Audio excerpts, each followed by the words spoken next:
조선야담 이야기 시작합니다.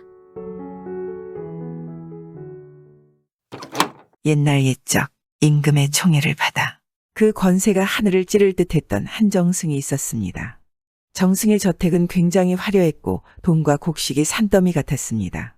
또 그 아들도 출세에 승진하는 요직까지 이르러 세상 부럽지 않은 부귀영화를 누리고 살았습니다.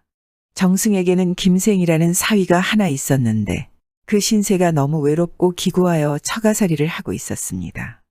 이름난 정승 집안의 사위이지만 형편이 녹록지 못하여 처가살이를 하고 있으니 장인이나 장모는 물론 집안의 노복들까지 김생을 홀대하며 쌀쌀맞게 대해 마부나 어린 노비들까지도 김생이라고 낮춰 부를 정도였습니다. 집안에서 오직 김생의 부인만이 김생을 가엾게 여기고 한결같이 돌보아 주었습니다. 김생은 자신의 처지가 그러하니 매일 아침에 나가서 저녁 늦게나 들어오고 집에 들어올 때면 장인 장모나 처남들에게 들킬까봐 눈을 피해 작은 문으로 들어와 부인의 방으로 갔습니다. 부인은 항상 방문에 기대서서 김생을 기다리다가 김생이 들어오면 손수 옷을 받아 챙기고 밥상을 챙겨주곤 했지요. 그런데 하인들마저도 모두 진수성찬을 배불리 먹었지만 김생에게 주어진 것은 언제나 쓴 나물 몇 가지뿐이었습니다. 부인은 항상 남편이 안쓰러워 눈물을 흘렸으나 김생은 늘 쾌활히 웃으며 말했습니다. 부인, 내 형편이 이러하지만 다행히도 처가 살림이 넉넉하여 이리 밥이라도 얻어먹을 수도 있는 것인데 무얼 그리 속상해하시오. 하루는 김생이 밤늦게 방에 들어와 보니 부인이 없었습니다. 혼자 방에 앉아 마당을 보고 있노라니 부인이 담 뒤로 몸을 숨겨 살그머니 들어오는 것이었습니다. 김생이 부인의 행동이 이상하여 물었습니다. 부인 무얼 그리 경계하시는 것이오. 저녁에 어머님이 불러 꾸짖으시기를 그 나이가 되도록 먹고 입는 것을 모두 부모에게 의지하면서 김생에게만 정성을 다 쏟아 부으니 그 정이 좋기도 하구나. 사위란 놈이 나이 40이 넘도록 우리 곡식만 축내고 내 인생 또한 망쳐놓았으니 곱게 보이질 않는다. 생각만 하면 치가 떨리는데 너는 부모보다 그놈을 몇 배나 섬기니 내가 끝내 그러려면 그놈과 나가서 살아라. 아무리 어머니시지만 서방님을 그리 욕하시니 도저히 듣지를 못하겠어서 뒷간에 간다고 하고 몰래 도망쳐 왔습니다. 그러니 서운하더라도 용서하십시오. 허허, 장모님의 말씀이 하나도 틀린 게 없는데 뭘 그러시오. 그러고 있는데 잠시 후에 여비가 밥을 들여왔습니다. 부인은 여비에게 자신이 방에 건너와 있음을 알리지 말라고 신신당부했죠. 여비가 나가자 배가 고픈 김생은 급히 밥을 먹었습니다. 그런데 웬일인지 그날따라 밥상에 닭다리 한 개가 놓여 있는 게 아니겠습니까? 김생이 반가워 닭다리를 들자 부인이 황급히 말립니다. 드시면 아니 됩니다. 아까 닭 한 마리를 솥에 삶을 때 고양이가 훔쳐먹다 몸통살은 다 뜯어먹고 다리 한 개만 뒷간 곁에 떨어뜨려 놓았습니다.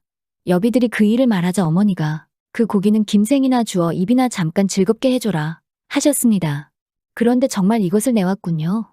더러운 것이니 드시지 마십시오. 부인은 김생 보기가 부끄럽고 미안하기만 했습니다. 이를 알아차렸는지 김생이 말했죠. 부인, 장모님이 주신 고기인데 어찌 안 먹겠어. 또 개가 뜯어먹다 남은 것인지 아닌지 어찌 알겠어? 김생은 그리고 닭다리를 맛있게 먹어치웠습니다. 그렇게 식사를 다 마친 김생은 의복을 바로잡고 다시 나가려 했습니다. 날이 어두워진 지 오래인데 어디를 또 나가십니까? 부인, 오늘 밤 삼경에 동산에 올라가 멀리 궁궐을 살피시오. 시끄럽게 싸우는 소리가 가득할 것이니 만일 싸움이 오래 가거들랑 꼭 자결하고 삽시간에 진정이 되거든 어떻게든 목숨을 아껴 꼭 살아있도록 하시오. 남편의 진지한 이 말에 부인은 그러마했고 잠시 후 김생은 비틀거리며 나갔습니다. 삼경이 되자 김생의 부인은 남들의 눈을 피해 뒷동산에 올라갔습니다. 장안을 내려다보니 사람 소리 하나 없었습니다. 남편이 농담을 했나 보다 생각하고 동산을 내려오려는데 문득 보니 횃불이 하늘을 밝히고 사람들의 고함 소리와 말 울음소리가 요란하게 궁궐을 뒤덮었습니다. 몇 분 동안 법석거리던 요란함은 한번 사그라지더니 간간히 불빛만 보일 뿐 잠잠해졌습니다. 필시 궁궐에서 무슨 일이 일어났는데 알 수가 없어 부인은 궁금증만 커졌습니다. 김생의 장인과 처남은 모두 궁궐에서 숙직을 하고 있던 터라 궁에서 일어난 일을 알려면 아침이나 돼야 했습니다. 그렇게 아침이 밝았습니다. 하인이 궁궐로 정승의 아침밥을 가지고 가는데 궁궐에 들어가는 길에 수많은 기병들이 서 있고 채찍등을 휘두르며 사람들의 통행을 막고 있었습니다. 하인은 정승의 권세만 믿고 앞으로 나가려다 기병에게 채찍으로 맞고 말았습니다. 하인이 황당한 표정으로 대들었지요. 내가 누구 집 사람인 줄 알고 이러느냐? 내가 정승댁 사람이다. 겨우 시시한 군졸인 너희가 나를 치다니 크게 당할 줄 알아라. 이놈 봐라.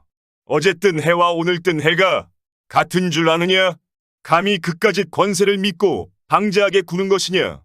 하인은 오히려 피투성이가 되도록 매를 맞고 집으로 되쫓겨왔습니다.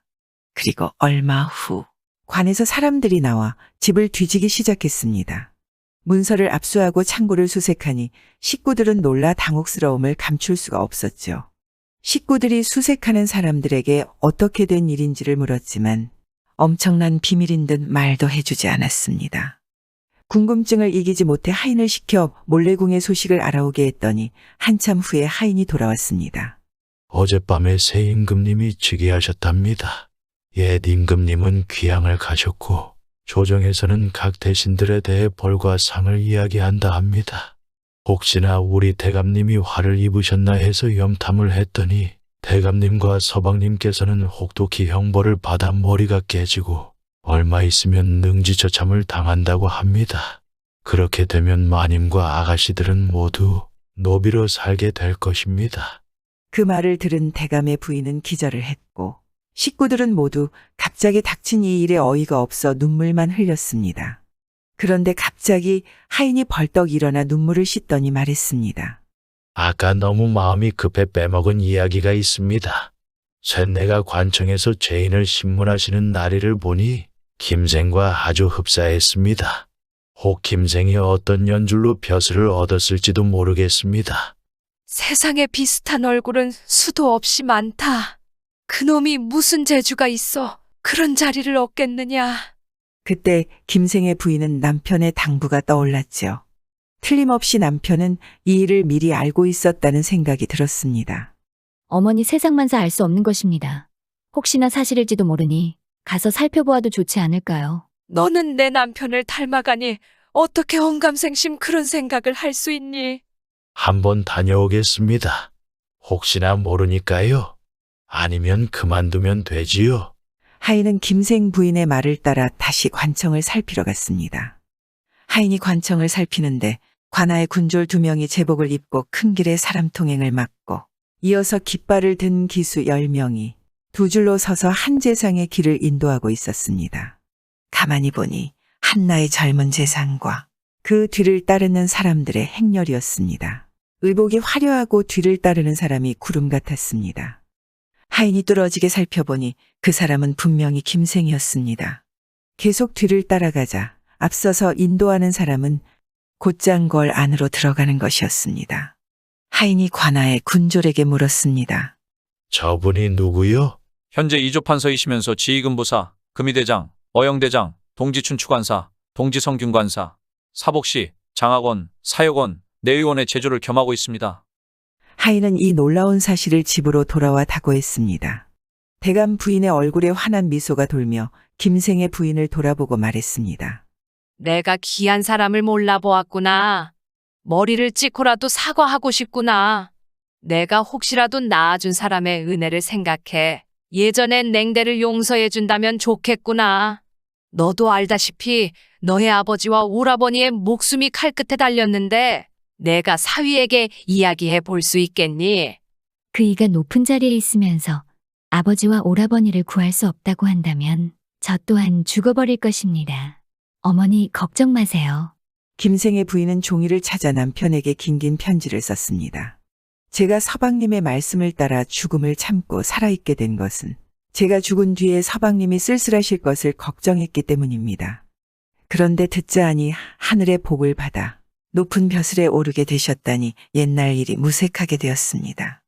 서방님의 옛일을 생각하면 1000만 번 기쁜 일입니다. 하지만 저는 운명이 기구에 이렇듯 집안에 재앙이 번졌으니 이 심정을 말로써 다 헤아릴 수가 없습니다. 앞으로 아버지와 오라버니에 살고 죽음에 따라 제 운명도 같이 할 것을 맹세했습니다.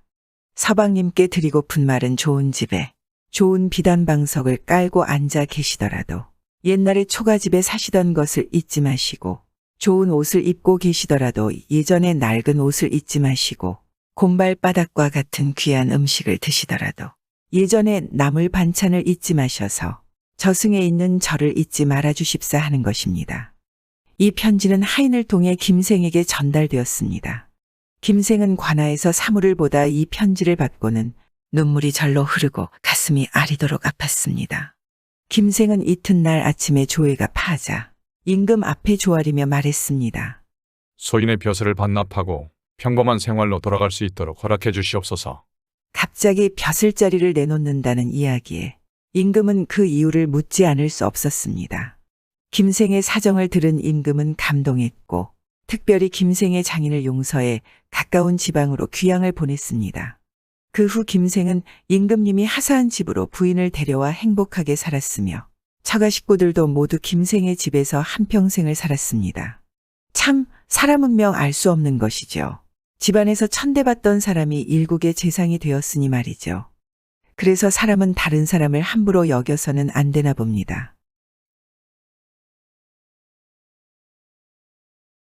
구독과 좋아요와 함께 오늘도 좋은 날 되세요.